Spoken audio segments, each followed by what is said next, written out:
Welcome to the Real News Network. I'm Jessica Devereaux in Baltimore, and welcome to this edition of the Epstein Report. Now joining us is Jerry Epstein.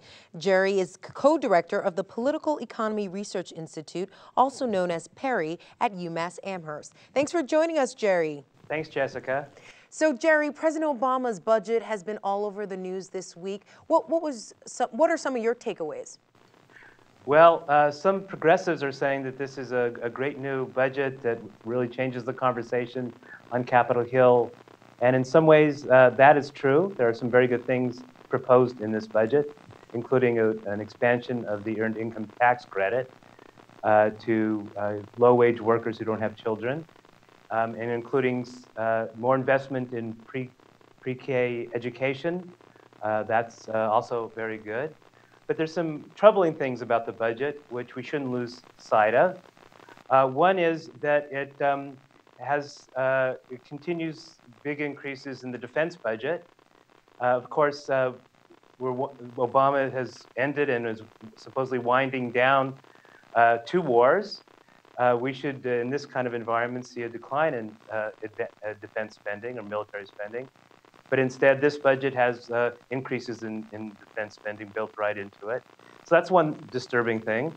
A second is what it says about Obama's commitment to the Dodd-Frank Financial Regulation Act. As you probably know, one of the big achievements of the Dodd-Frank law was to bring derivatives under regulatory purview for the first time. These weapons of mass destruction that contributed to the financial crisis. The Commodity Futures Trading Commission was tasked with overseeing this $400 trillion market, a vast expansion of its responsibilities. But in this budget, President Obama calls for a decline in the budget request that he had last year. Last year, he asked for $315 million for the CFTC. The Congress only gave $215 million for this year. But instead of asking again for $315 million or even more, Obama is only asking for $280 million in his budget. And this has a lot of people outraged about why you're trying to cut this very important regulatory agency at a time when its necessary demands have increased 3- or 4-fold.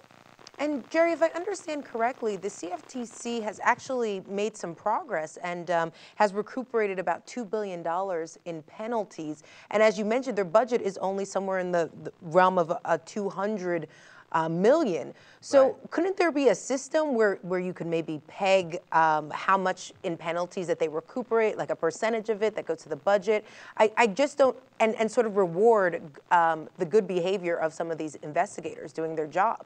Yeah, absolutely. I think there certainly could be a mechanism like that, where a certain percentage of the rewards go to finance the budget of the CFTC. Also, that they could tax the institutions, put a small fee on the institutions that they're regulating. Other financial regulators do that. So there's plenty of money around. This is, chunk change, and it just suggests that the Wall Street lobbyists have had quite a bit of success in getting to the Obama administration to try to hamstring and block the efforts of these financial regulators, especially the CFTC. This is going to make it impossible for them to carry out one of the major successes of the Dodd-Frank Act itself. All right, Jerry Epstein, thank you so much for joining us. Thank you. You can follow us on Twitter at The Real News. Please send me questions or comments at Jessica_reports. Thank you for joining us on The Real News Network.